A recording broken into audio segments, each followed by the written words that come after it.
just going to take over a lot of Brandon.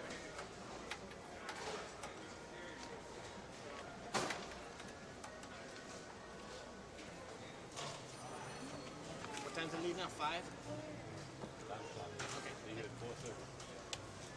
Should the property of Braniff be liquidated in the bankruptcy court, then that would permit the Oklahoma City Airport Trust and the director of airports here with his staff to hammer out new lease agreements with the airlines that are continuing to serve Oklahoma City.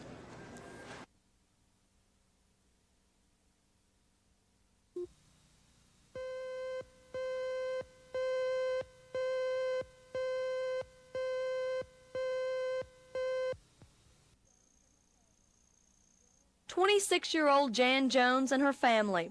Jan, an active working mother of 2 until a year ago.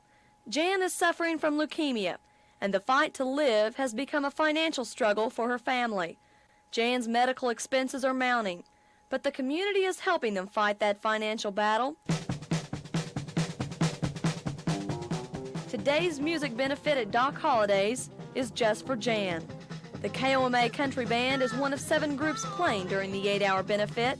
They're playing favorite tunes until 10 tonight, in hopes of giving Jan the song of life.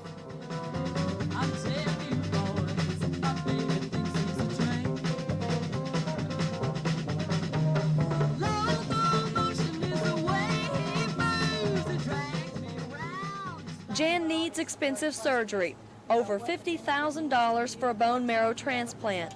Her twin sister Jamie will be the donor. If it'll help make her well, I'm all for it. So I'll do anything just to make her well. That's all. Just to make her well. The bands will be playing for another 4 hours to help Jan and her family. If you would like to help them in their fight, you can contribute to Jan's fund, care of Mustang Community Bank, Mustang, Oklahoma, 73064. Debbie Mash, Action 4 in South Oklahoma City.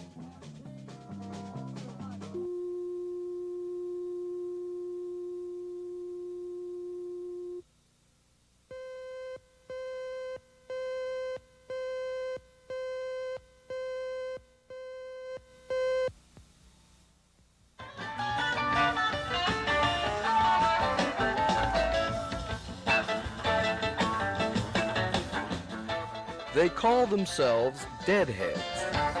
Some traveled thousands of miles just to be here. When the Grateful Dead go on tour, so do the Deadheads. Some have heard the band perform over 100 times. But for these super fans, a Grateful Dead concert, any Grateful Dead concert, is not to be missed. It's always different. Like sometimes they play it fast, sometimes they play it slow. They always play the solos different, and it's like the people freaking out. It's not the Dead, you know? I mean, like they're part of it, but it's the people that are there partying and having fun because it's like a good attitude. You go to a concert, and there's never a crowd of people that are in such a good attitude as when you go see the Dead. You know, everybody's smiling and grinning, and it's not like, you know, putting on a macho trip. You know, there's no pretensions. It's just a lot of fun. But a few Deadheads had to find their fun outside the amphitheater. The concert sold out. No tickets available. We just got here. We tried. And it's my 50th show and they won't let Our me van in. died. And we got in a horrible accident. We rolled our van 3 times. Don't forget to tell me you got rained out of Red Rocks. So for these fans and hundreds of others, it's on to Kansas City, the next stop in the Grateful Dead's tour. And when it's all over, there'll be stories to tell and tapes to listen to and plans to be made for next year's Grateful Dead adventure. Brian Sweet, Action 4 at the Zoo Amphitheater.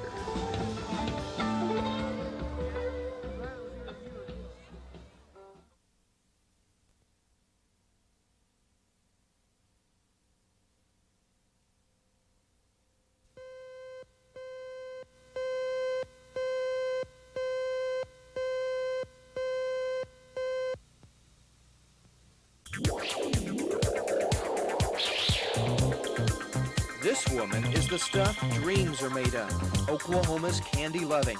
She's graced many issues of Playboy magazine, and today she graced Crossroads Mall. There's something about a stunningly beautiful woman that turns even the most macho men into dreamy-eyed adolescents. How does seeing these women in person make them feel? I feel privileged. OU's Leslie Jones is the latest Oklahoma addition to the Playboy stable. She's one of 4 state co-eds featured in the magazine's September edition. The Girls of the Big 8 feature raised a storm of controversy when it was shot this spring. But the only thing being raised now was the expectations of eager autograph seekers. Thank you very much. I was so taken by their beauty last night, I decided to come on back today. After looking at these girls, can you really blame him? Mark O'Neill, Action 4, Crossroads Mall.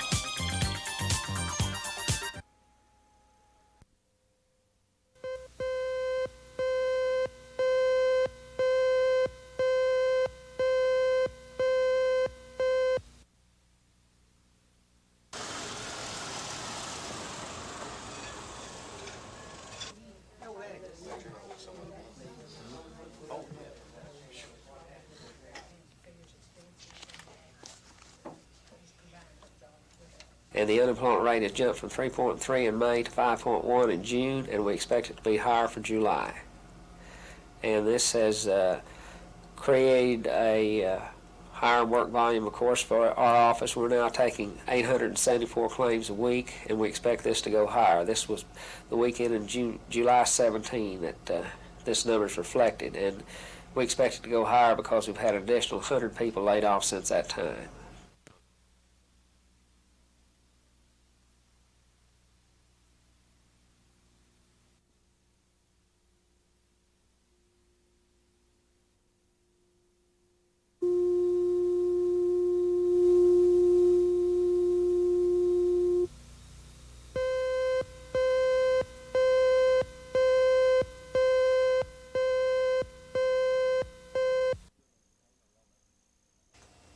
When most of us experience pain or illness, Hello, I'm Dr. Santelli. We go to the doctor. But now one man says that 80% of these office visits are unnecessary. With each breath, a little bit of the pain tends to go away. And as you hold the attention on this and keep the thought process going, it becomes less and less with each breath. Dr. Earl Baxter calls his approach to health preventative and holistic medicine. He used me as his patient to demonstrate his technique. The first step is to sit down, close your eyes, and breathe deeply and slowly. While inhaling, think the words, I am. While exhaling, think, relaxing. After the patient is relaxed, the words change. While inhaling, think, pain. Exhaling, think, go away. If the patient is still in pain after several minutes, Dr. Baxter tries acupressure, applying a moderate amount of force to key pressure points on the body. Baxter also says materials and colors are important. Polyester causes tension, while a natural fiber calms a person and strengthens the body. The reds produce an energy and a vitality and emotion, but if you go to the dark reds, they actually produce aggression and anger and a violence. Baxter says most doctors see dark red when they talk about his approach to medicine, but even with the criticism, Baxter is convinced he's right. Bill Ross, Action 4.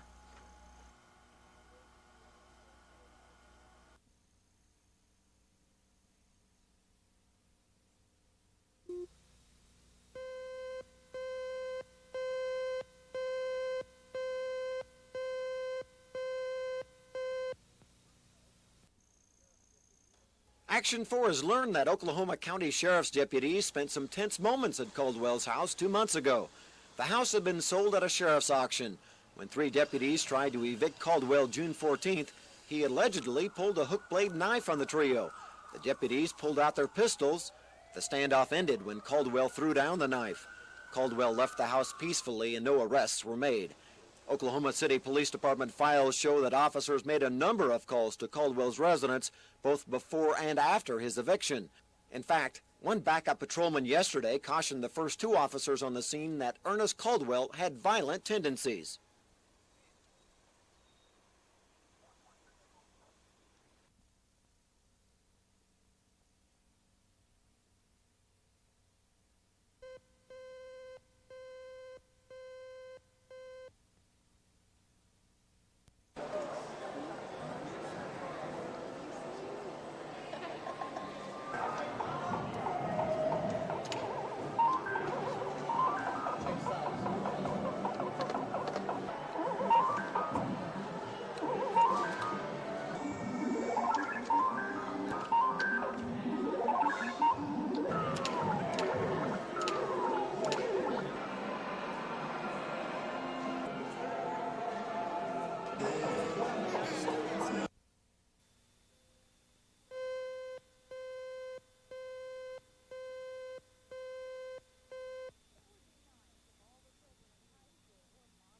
would be nice if all the children in high school were model students, but they're not.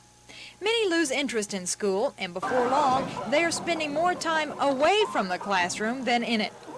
Betty Mason with the Oklahoma City Public School System ran into an idea in Allentown, Pennsylvania that she thinks will work here. An alternative program for truants that offers academics in the morning and vo-technical training in the afternoon.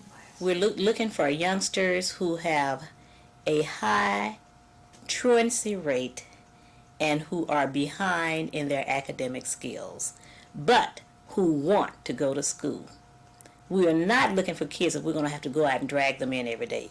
We want kids who really do want to go to school, and I think we've got a lot of them out there. The special high school will be located on Northeast 48th with an enrollment of 200. So far, 65 students have signed up for the program. Mrs. Mason hopes the school will provide a more individualized setting and build the student's self-esteem. She says even if the student doesn't graduate, he will have learned a trade, and that should put him on the payroll instead of the welfare rolls. Bella Shaw, Action 4.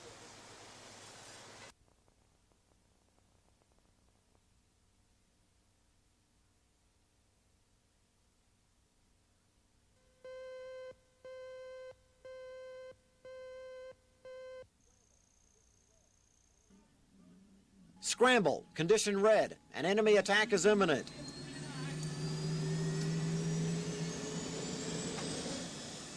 These Air Force Reserve pilots from the 507th Tactical Fighter Group have only a few minutes to get into the air. Their airbase is under enemy attack. They'll have to hurry in order to get off the ground.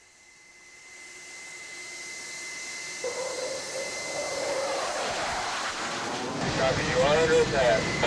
Test 10-4. Someone has been sighted over on the side of Reserve 4's area. This is a test. The Air Force wants to find out how these reservists would respond to an enemy attack, both in the air and on the ground. While the Air Force waits for answers, the reserve's leader is certain his people are ready for combat. So I'm dealing with people that have been in this business 20 years. A lot of folks off active duty that have returned to the civilian community and come and train with us on the weekends and at active duty periods like we're going through right now. And we're ready, and we support the total force concept, and we're ready to do what we're tasked to do. The troops will be graded on today's performance. Tomorrow they'll fight a new enemy in a new scenario. The reservists hope to learn from their mistakes. The cost of learning from actual combat could be much higher. Scott Wallace, Action 4 at Tinker Air Force Base.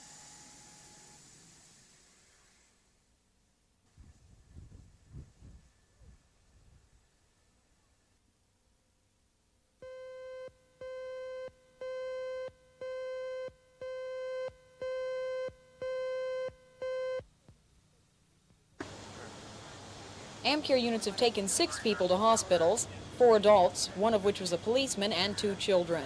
A woman was pronounced dead at the scene. Witnesses say they believe the police car was running on a call. I seen the police car. He had his lights on. He was going west, and the yellow car had the green light, and he was going south. And the yellow car didn't even try to slow down. Neither one of them did. And next thing I knew, that the police car hit the yellow car jumped over, he went over, and the police car started smoking and everything, and people from my station ran over, tried to get the people out. Teresa's a gas station attendant at the intersection. She had talked with the officer shortly before the accident concerning stolen gasoline. Sherry Sellers, Action 4 at Southwest 29th and Meridian.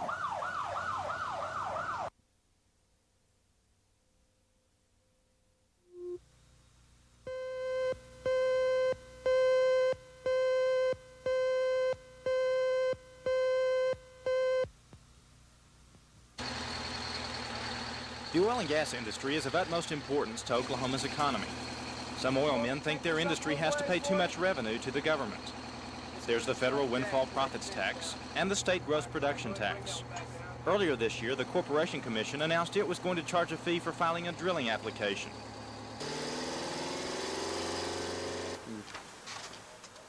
By microfiche and computer, the Corporation Commission keeps tabs on all aspects of who's drilling, where they're drilling, and the spacing of wells. So far this year, more than 11,000 drilling applications have been filed. The application fee was going to help meet the corporation's processing expenses. The director of the Corporation Commission explained why there was a change in plans. We've seen so very much in terms of the turmoil in the oil and gas industry. The economic conditions have changed quite drastically in the last several weeks. We've had a significant decrease in the last 3 to 4 months in terms of our overall processing of various types of applications, particularly in the intents to drill. But the oil industry might not want to celebrate too much just yet. Putnam says it may be necessary to institute the fee in the near future for another reason. He says the state has to make sure it has enough money to plug abandoned wells. Bill Ross, Action 4.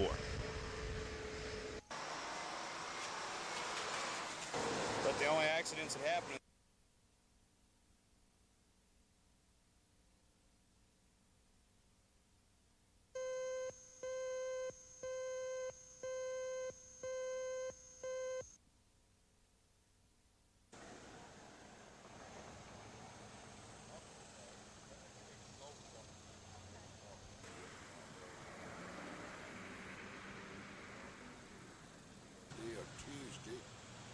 for a judge. And the judge said, no, don't tell me anything like that, you know, says, and so take him back up there to wait until everybody went to sleep. Somewhere, we just broke down communications, either verbally or written. I don't think any one particular one is to blame. I feel that I had an order saying hold her until further orders of the court, and I was holding her, and it's just a tragedy that happened, but I hope we've learned something from it, to knock off the verbal and start more writing.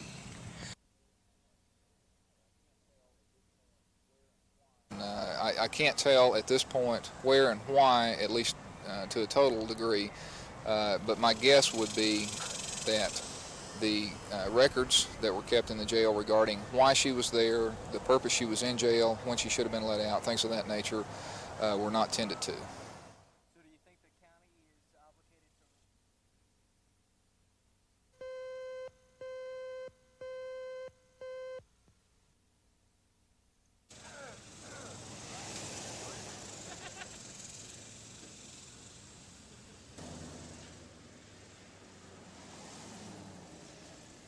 She evidently became concerned about the amount of time she had been in jail, and from what I understand, she threw a message out the jail window, which was found by a court reporter here on the courthouse lawn. And if that wasn't found, conceivably, could she have been in there much longer? That's possible, yes.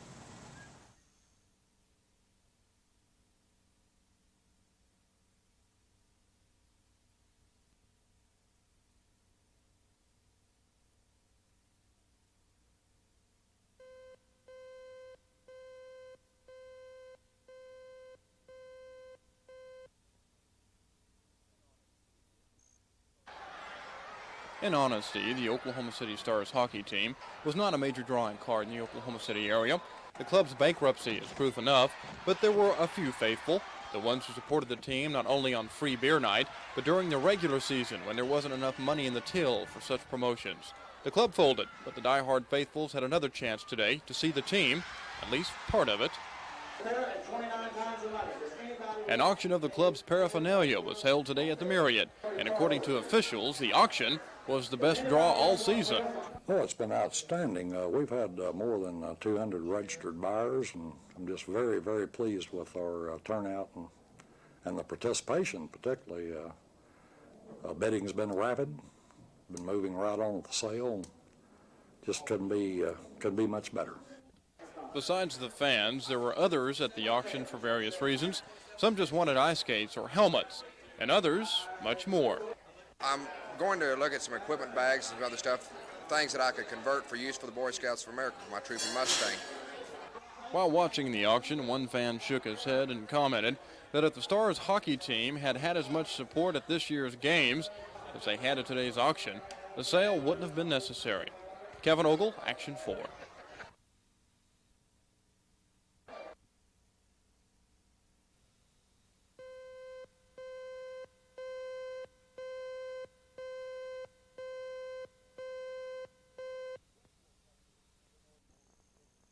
Congressional questioners spent all morning grilling former Penn Square boss Eldon Beller. Beller took over as Penn Square Bank president 16 months ago. He testified that the bank was already under federal pressure to clean up its lending practices when he came on board. Beller said he tried to improve the bank's lending policies, but was thwarted in his attempt by Bank Chairman Bill Jennings and loan officer Bill Patterson. Now, could you put your finger on whose fault that we can attribute this failure to? Poor management, to the comptroller of the currency? Somebody has been faulted.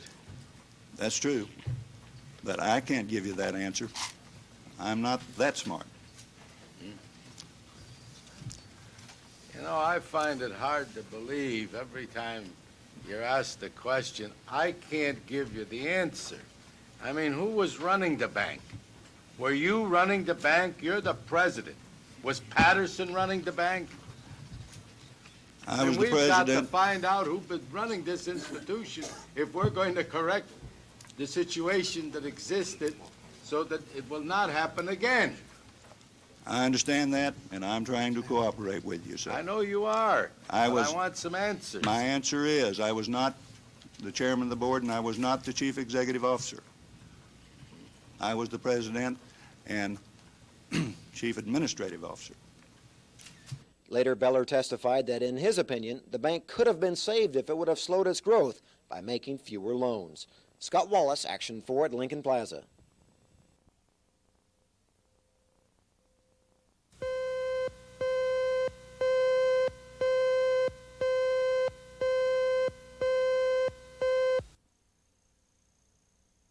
The cost for an emergency ambulance call runs a minimum of $230, and insurance probably won't pay the full amount. Total cost for service to an AmCare member, $0. Television advertising has made a big difference. A series of locally produced spots tell people they'll never know when they will need an ambulance. And if they pay $37 a year, they will save a lot of money compared to non-members.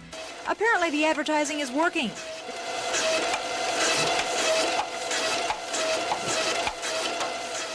Because 1,000 pieces of mail are coming into the mailroom daily.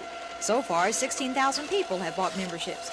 All of this is very good news to a public trust that was in so much financial trouble in 1976 that the city had to bail them out with $1 million loan. Now officials hope AmCare can stand on its own financially. Of course, it is very important to us to have memberships. They bring in perhaps 35 to 39% of our operating and capital budget.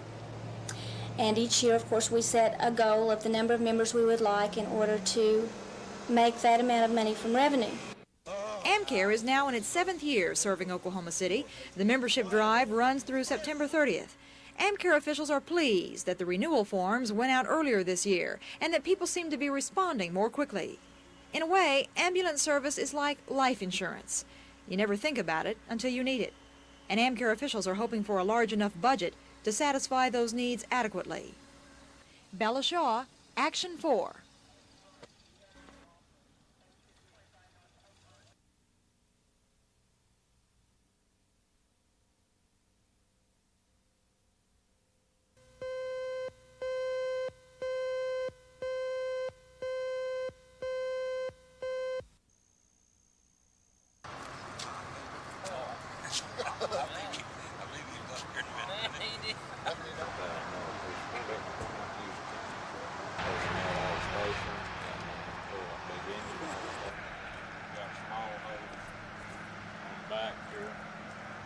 Of course, they'll be tremendously useful for us with the grass season just coming up due to the heavy rains that we had back in the early spring. There's a tremendous amount of lush growth out there, and with first frost or with the dry season that's on us now, we expect a tremendous number of grass fires. And these highly mobile rigs that the county is furnishing to us here that does a tremendous job for us getting out into those areas and into the creek beds and the brushy areas that we normally couldn't take one of our heavy apparatus. The trucks. At least one of them. Thank you. We certainly appreciate this. Present you with the keys to what, John? I hope that fits your truck.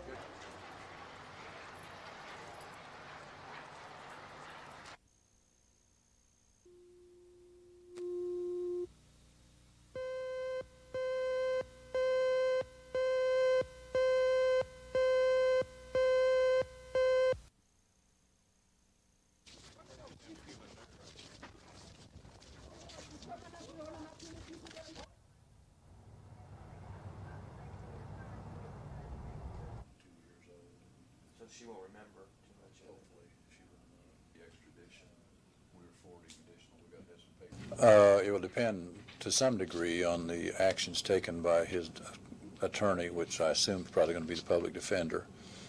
In Oklahoma County, he will be very well defended if it is a public defender. There could be some delaying motions. Normally, within 30 days of the time we got him back, we will have the preliminary hearing, and probably within another 30 days after that, have to actually take the case to trial.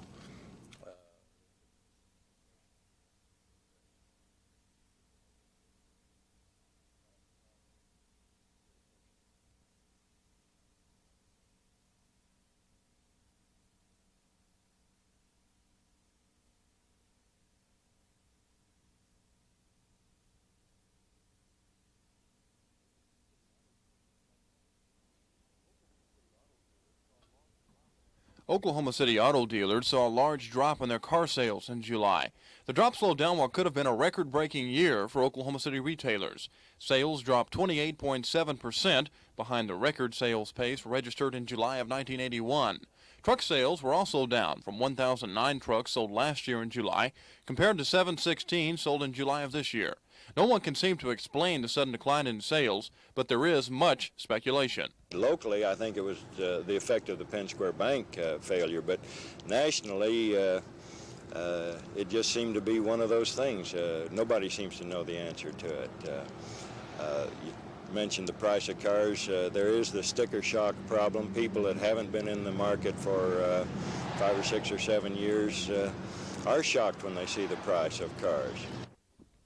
While July was a bad month for most car dealers in the area, there is optimism from local dealers. A few of the factors contributing to that good feeling are new shipments of cars and the number of old cars on the road. The showrooms are now full, and the 1983 models are on the way. Officials believe the prospect of lower-priced 1982s will bring the customers back in. And a lot of people are driving 10- and 12-year-old cars these days. The need for a new one may become a necessity instead of a luxury. Some dealers in Oklahoma City believe as the oil boom goes, so does the car industry. And if oil production is reduced anymore, it could mean a long recovery period for Oklahoma City car dealers. Kevin Ogle, Action 4.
Firefighters have been trying to douse the gas lines here at the service center to keep them cool, because until the gas is turned off, the fire cannot be extinguished. That's what ONG officials have been trying to work on.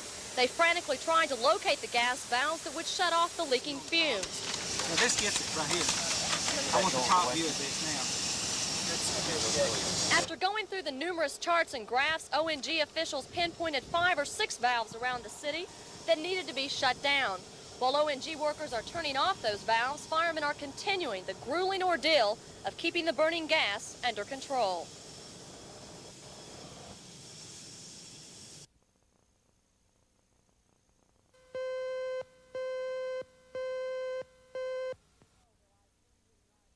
But I want you to know that I stand here tonight with 28 years of public service, of which I am very proud.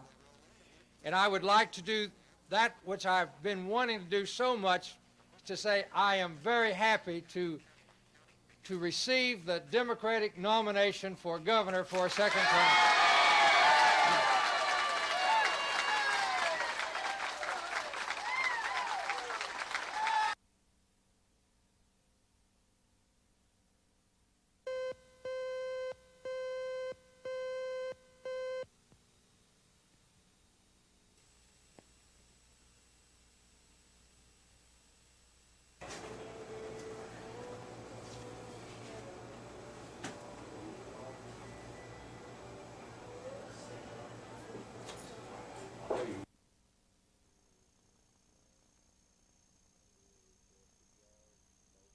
The door is left ajar, the bolt is exposed, and it appears to be jimmied with some sort of object unknown. We do not know at this time how it did occur.